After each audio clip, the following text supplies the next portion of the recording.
आप सभी को जय मसीह की। परमेश्वर का धन्यवाद करते हैं एक बार फिर से कि जब उसने आज मौका दिया है कि हम कुछ बातें परमेश्वर के वचन से सीखने पाए। और वो बातें हैं जो हम अक्सर नजरअंदाज कर देते हैं। हम जान नहीं पाते हैं कि परमेश्वर का वचन हमारे जीवनों में किस तरह से काम करता है। आज हम कुछ 6 बातों को देखेंगे, 6 वजहों को देखेंगे कि परमेश्वर पर हम भरोसा क्यों करें, परमेश्वर पर हम भरोसा कर सकते हैं कि नहीं।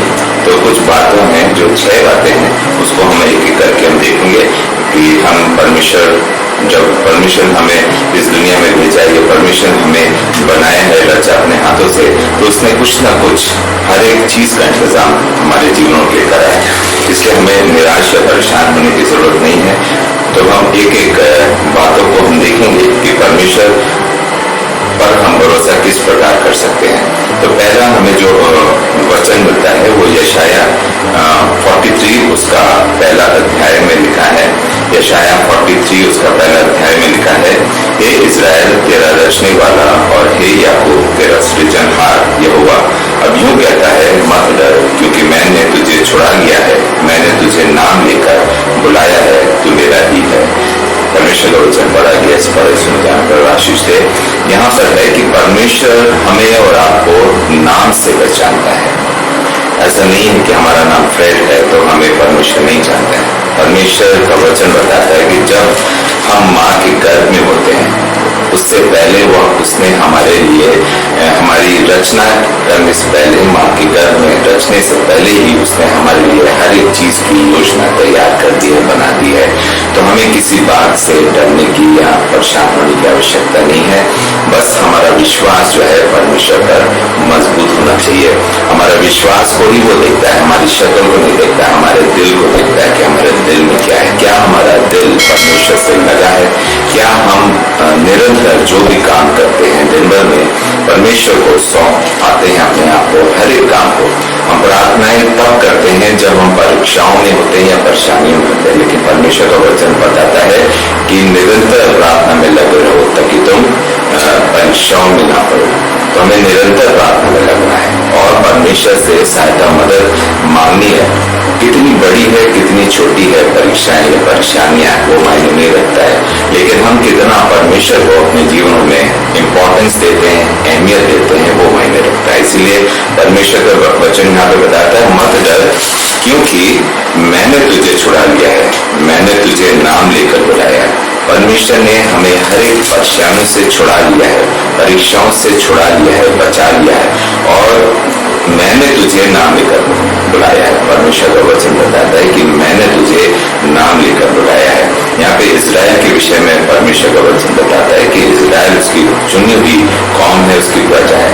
तो इज़राइल जब परीक्षाओं में फंसी तो वो डरे हुए थे, लेकिन परमेश्वर ने यहाँ पर बताता है परमेश्वर का वचन कि तेरा रचने वाला तेरा सृजनहार यहोवा अब यूं कहता है, उसने रचा है इज़राइल को, बनाया है और सृजा है उसको। तो वो ये कहता है इज़राइल में से कि मत डर, मैंने तुझे छुड़ा लिया है, मैंने तुझे नाम लेकर बुलाया है, तू मेरा ही है। परमेश्वर का वचन बताता है कि हम सब क्या हैं? परमेश्वर के लोग हैं। जिस प्रकार इज़राइल परमेश्वर की चुनी हुई कौम थी, हम भी परमेश्वर के चुने हुए लोग हैं। हम परमेश्वर के द्वारा बनाए और सृजे गए हैं, रचे गए हैं। हम अपने आप ही इस दुनिया, इस संसार में नहीं आ गए, हमें एक मकसद के साथ परमेश्वर ने भेजा है और परमेश्वर की योजना के अनुसार हम इस दुनिया में आए हैं। इसलिए हमें डरने की आवश्यकता नहीं है, क्योंकि परमेश्वर हमें हमारे नाम से जानता है और उसने हमें बुलाया है। और परमेश्वर का वचन बताता है कि तू मेरा ही है। हम सब क्या हैं? परमेश्वर के ही लोग हैं। हम किसी अन्य जगहों से नहीं आ गए, हम परमेश्वर के द्वारा रचे और बनाए गए, इसलिए हम क्या हैं? परमेश्वर के ही लोग हैं। दूसरी बात यहाँ पर जो सामने आती है वो हमारी परीक्षाओं में, या हम किसी भी संकट में हैं, या हम किसी के साथ ऐसी परीक्षाओं में घिर गए या फंस गए जहाँ से हमारा निकलना नामुमकिन है, या कुछ लोग ऐसे हैं जो आपको परेशान कर रहे हैं या आपकी परीक्षाएं ले रहे हैं या आपको सता रहे हैं, आपको आपके सामने रुकावटें ला रहे हैं, तो ऐसे सिचुएशन में परमेश्वर का वचन बताता है कि वो आपकी लड़ाई स्वयं लड़ेगा, he will fight for you. परमेश्वर का वचन बताता है कि वो आपकी लड़ाई स्वयं लड़ेगा, आपको किसी से लड़ने की आवश्यकता नहीं है। कोई आपका बुरा कर रहा है या आपको सता रहा है, परेशान कर रहा है, तो ऐसे लोगों के लिए सिर्फ आप प्रार्थना करें, क्योंकि परमेश्वर आपके दिल को जानता है या आप किसी तकलीफ में है, परेशानी में है, तो वो लड़ाई किसकी है? परमेश्वर की है, हमारी और हमारी नहीं है। ये परमेश्वर की लड़ाई है। परमेश्वर ने जब हमें रचा है, बनाया है, तो परमेश्वर ने भी हर एक चीज की व्यवस्था करी है। हम देखेंगे निर्गमन 14 उसका 14 अध्याय, निर्गमन उसका 14वां अध्याय उसकी 14 आयत। यहोवा आप ही तुम्हारे लिए लड़ेगा, इसलिए तुम चुपचाप रहो। इतनी अच्छी बात लिखी है कि यहोवा आप ही तुम्हारे लिए लड़ेगा, इसलिए तुम चुपचाप रहो। अगर कोई आपको परेशान कर रहा है, तकलीफ दे रहा है, मुसीबतें डाल रहा है, रुकावटें ला रहा है, आपके कामों को सफल होने नहीं दे रहा है, तो ऐसे लोगों के साथ क्या है? आपको चुपचाप रहना है। वो लड़ाई आपकी नहीं है, परमेश्वर की है। यदि आपको किसी ने नुकसान पहुंचाया, तो वो परमेश्वर उसका बदला उस इंसान से, पर्सन से लेगा। आपको सिर्फ चुपचाप रहना और दुआ में निरंतर रहना है। जब तक हम दुआ में रहेंगे, तब तक शैतान हमें परीक्षाओं में डालने नहीं देगा, डालने नहीं पाएगा। वो परमेश्वर हमें संभालता है, हमें बचाता है। हमें सिर्फ अपना कनेक्शन जो है वो परमेश्वर से स्थापित करना है, बनाए रखना है। जब तक हमारा कनेक्शन परमेश्वर के साथ बना है, तो शैतान हो या इंसान हो या संसार की कोई भी रुकावटें हो, परीक्षाएं हो, वो आपको डगमगा नहीं देंगी, डगमगा नहीं सकेंगी, ना आपको विचलित कर सकेंगी, क्योंकि आपका परमेश्वर आपके साथ है। इसलिए यहाँ पे लिखा है, यहोवा आप ही तुम्हारे लिए लड़ेगा। यहोवा आप ही लड़ाई लड़ेगा आपके लिए, आपको लड़ने की जरूरत नहीं। आप परमेश्वर का वचन बताता है यहाँ पे, इसलिए तुम चुपचाप रहो। हमें और आपको क्या रहना है? चुपचाप रहना है। और तीसरी बात जो है कि he thinks about you, परमेश्वर हमारे और आपके लिए विचार करता है। इसलिए परमेश्वर का वचन यहाँ पर बहुत स्पष्ट तरीके से बोलता है कि आपको चिंता करने की जरूरत नहीं, क्योंकि हमारी सोचने से पहले वो हमारे लिए सोचता है, विचारता है। इसलिए he thinks about you, जो हमें मिलता है भजन संहिता 139 का 17वां अध्याय। मेरे लिए तो हे परमेश्वर तेरे विचार क्या ही बहुमूल्य है, उनकी संख्या का जोड़ कैसे बड़ा है। कितना अच्छा यहाँ पे वचन लिखा है। दाऊद अपने वचन में लिखते हैं कि मेरे लिए तो हे परमेश्वर, मेरे लिए तो हे परमेश्वर तेरे विचार क्या ही बहुमूल्य है। जिस प्रकार दाऊद लिखता है कि मेरे लिए तो हे परमेश्वर तेरे विचार क्या ही धन्य है। परमेश्वर के विचार हमारे और आपके जीवन के लिए क्या ही बहुमूल्य है। उनकी संख्या का जोड़ कैसा बड़ा है। इतनी संख्याओं का जोड़ है, एक हम गिनने बैठे तो शायद वो कम पड़ जाए। तो उसके विचार हमारे जीवनों के लिए बहुत बहुमूल्य है। जैसे मैंने पिछले बताया था कि माँ के गर्भ में रचने से पहले उसने हर एक योजनाएं बनाई है, हर एक चीजों का उसने व्यवस्थित कर दी, हर एक चीजों को। इसलिए हमें परेशान होने की आवश्यकता नहीं है, क्योंकि परमेश्वर के विचार क्या है? बहुमूल्य है। उनकी संख्याओं का जोड़ कैसा बड़ा है। कितनी उसने योजनाएं, कितने विचार उसने हमारे जीवन के लिए बना रखे हैं, कितने बहुमूल्य उसके विचार है, उसकी सोच। जैसा परमेश्वर का वचन बताता है कि हमारी सोच और परमेश्वर की सोच में जमीन आसमान का फर्क है। जो हम सोचते हैं उससे कहीं आगे परमेश्वर हमारे लिए सोचता है।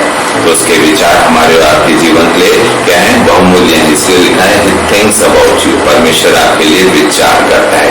हमें विचार करने की आवश्यकता नहीं है अपने लिए कि हम क्या करेंगे, कहाँ रहेंगे, क्या खाएंगे, कि हमारा जीवन कैसे होगा, हमारे बच्चे कहाँ पढ़ेंगे, क्या उनका फ्यूचर होगा। ये सब कुछ नहीं करने की आवश्यकता है, क्योंकि उसको हमारा ध्यान है, उसको हमारे he thinks about us, हमारे लिए विचार करता है। इसलिए अपनी सारी चिंताएं उस पर डालना है और सिर्फ परमेश्वर से प्रार्थना में लगे रहना, नित्य लगे रहना है। और चौथी बात है he plans for you, वो योजनाएं बनाता है हमारे और आपके जीवन के लिए। जैसा अभी मैंने बताया था कि हमें प्लान करने की जरूरत नहीं। हमारे प्लान जो है वो फेल हो सकते हैं। हम अपने प्लान्स में नाकामयाब हो सकते हैं, लेकिन जो प्लान परमेश्वर बनाता है, जो योजना परमेश्वर ने बनाई है, वो कभी क्या है विफल नहीं हो सकती। इसके लिए हम देखेंगे यिर्मयाह उसका 29वां अध्याय और उसकी 11 आयत। यिर्मयाह 29 उसका 11 आयत। जो कल्पनाएं मैं तुम्हारे विषय करता हूँ उन्हें मैं जानता हूँ, वे हानि की नहीं वरन कुशल ही की है, और अंत में तेरी आशा पूरी करूँगा। यहाँ पे कितनी अच्छी लिखी है, जो कल्पनाएं मैं तुम्हारे विषय करता हूँ। जो कल्पनाएं परमेश्वर हमारे और आपके विषय करता है उन्हें मैं जानता हूँ। उन्हें परमेश्वर जानता है, क्योंकि वो कल्पनाएं परमेश्वर के द्वारा बनाई गई है, हमने वो कल्पनाएं नहीं बनाई है। जो कल्पनाएं मैं तुम्हारे विषय में करता हूँ उन्हें मैं जानता हूँ, क्योंकि उसको मालूम है कि हमारा आगे आने वाला समय कैसा है। तो वो कल्पनाएं वो स्वयं बनाता है, इसलिए वो जानता है वे हानि की नहीं वरन कुशल ही की है। वो हमारे हानि की नहीं है। हमें कभी परमेश्वर ऐसी समस्याओं में नहीं डालेगा जो हमारे लिए हानि की हो या जो हमें परेशान करे। आगे लिखा है वरन कुशल ही की, वह हानि की नहीं वरन कुशल ही है, अच्छी ही है। और आगे लिखा है अंत में तुम्हारी आशा पूरी करूंगा। और अंत में जो हमारी आशा है, जो हम परमेश्वर पर विश्वास करते हैं, जो हम आशा लगाते हैं परमेश्वर से, उसको वो पूरी करेगा। कभी कभी हमारे जो प्लान्स हैं जब सक्सेस नहीं होते हैं, जब हमारी योजनाएं विफल हो जाती हैं, तो हम चिंतित हो जाते हैं कि किस तरह से हम करेंगे। लेकिन परमेश्वर पर अपने आप को निर्भर करना है, परमेश्वर को समर्पित करना है अपना जीवन, और परमेश्वर से बातें करनी है, परमेश्वर से रिश्ता कायम करना। जब हमारा रिश्ता परमेश्वर से स्थापित हो जाएगा तो परमेश्वर उसी प्रकार आपके लिए, यहाँ पे जैसे लिखा है कि जो कल्पनाएं मैं तेरे विषय करता हूँ उन्हें मैं जानता हूँ, वे हानि की नहीं कुशल की ही है, और अंत में तुम्हारी आशा पूरी करूंगा। और अंत में जब वो समय आएगा, जब परमेश्वर का राइट टाइम है, जब वो समय आएगा तो आपकी जो आशा है, जो आप आशाएं परमेश्वर से लगाए हैं, उसको वो क्या है पूरी करेगा। और जो पांचवी बात है जो परमेश्वर का वचन हमें बताता है कि वो हमारा उद्धार है। He is our refuge। वो हमारा उद्धार है, उद्धार करता परमेश्वर है। तो हमें मिलता है भजन संहिता उसका 62वां अध्याय 6 से 8 आयत। सचमुच वही मेरी चट्टान और मेरा उद्धार है और मेरा गढ़ है, इसलिए मैं न डिगूंगा। हे आगे आए, हे लोगों, हर 6, 7, 8। मेरे उद्धार और मेरी महिमा का आधार परमेश्वर है, मेरी दृढ़ चट्टान और मेरा शरण स्थान परमेश्वर है। हे लोगों, हर समय उस पर भरोसा रखो, उससे अपने अपने मन की बात खोल कर कहो, परमेश्वर हमारा शरण स्थान है। यहाँ पे मैंने बताया था वो हमारा उद्धार करता परमेश्वर, उसने हमें उद्धार दिया है।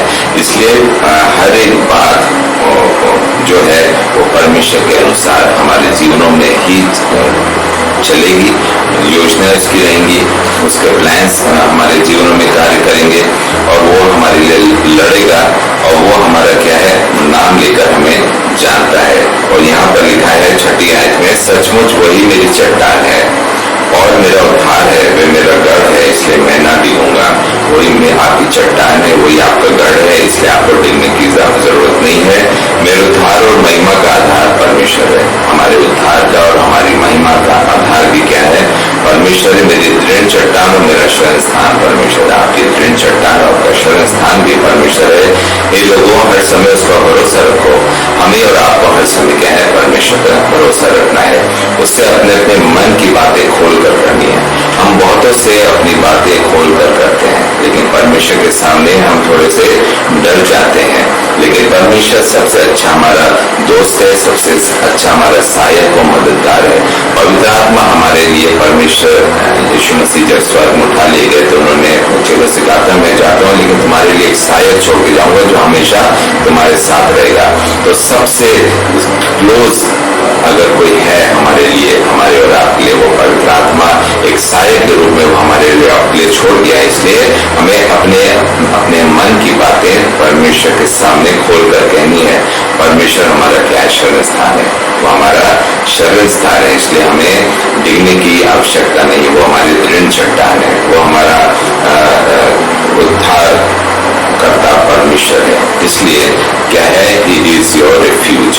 इसलिए आप निराश ना हो, बल्कि परमेश्वर पर भरोसा रखें और अपना जीवन परमेश्वर को समर्पित करें। और छठी जो अंतिम बात है, He is always with you, वो हमेशा आपके साथ साथ रहता है, जो हमको मिलता है मत्ती उसका 28-20वीं आयत में। मैं जगत के अंत तक सदा तुम्हारे संग हूँ। यहाँ लिखा है, मैं जगत के अंत तक सदा तुम्हारे संग हूँ। जगत के अंत तक, जब तक आप जिंदा हैं, जब तक ये संसार है, जब तक ये जो सृष्टि रची है, जब तक ये है, तब तक परमेश्वर आपके साथ साथ है। जब इतनी बातें, इतनी आशाएं हमारे साथ हैं, इतने विश्वास के साथ जब परमेश्वर कहता है कि मैं तुम्हारा उद्धार करता परमेश्वर, मत डर, मैं तुझे दृढ़ करूंगा, मजबूत करूंगा, और वो हमारे लिए लड़ेगा। हमें लड़ने की जरूरत है, हमें सिर्फ क्या है, चुपचाप रहने की आवश्यकता है। उसने हमारे लिए योजनाएं बना दी हैं, वो हमारा उद्धार करता परमेश्वर है। और अंत में वो कहता है कि मैं जगत के अंत तक सदा तुम्हारे साथ हूँ। इतनी सारी बातें हैं, तो हमें डरने की आवश्यकता नहीं है। हमें अपना जीवन परमेश्वर को समर्पित करना, हमारा विश्वास परमेश्वर पर दृढ़ और मजबूत और अटल होना है। तो 6 बातें जो हैं, जो 6 वजह हैं कि हम परमेश्वर पर क्यों भरोसा करें, तो ये 6 बातें हैं जो आज हमने आपको इन वचनों के द्वारा, इन रेफरेंस के द्वारा बताने की कोशिश करी है कि हमें किसी भी सिचुएशंस में निराश नहीं, परेशान नहीं होना है, हताश नहीं होना है, न विचलित होना है, न अपने आप को किसी भी गलत दिशाओं में ले जाना है, क्योंकि इससे बढ़कर बातें कुछ नहीं है। एकमात्र परमेश्वर है जो स्वर्ग के नीचे और पृथ्वी के ऊपर, जो नाम दिया गया वो है प्रभु यीशु मसीह का। इसलिए हम आपको एनकरेज करना चाहते हैं, आप निरंतर परमेश्वर की आराधना करें, उसकी स्तुति और बड़ाई करें, उसके वचन को सीखें, समझें, और बहुतों को इन वचनों के द्वारा आप परमेश्वर के नजदीक में ला सकते हैं। इन वचनों के द्वारा आप आशीष पाए हों, तो ये वचन औरों के साथ शेयर करें, ताकि ये वचन औरों तक पहुंच सके। जिस प्रकार जो बरकतें, जो ब्लेसिंग्स आपको मिली है, वो औरों को मिल पाए। परमेश्वर आपके साथ हो और आपकी सारी मनोकामना परमेश्वर पूरी करे, और दिन प्रतिदिन आप परमेश्वर पे मजबूत होते चलते हैं। May God bless you all.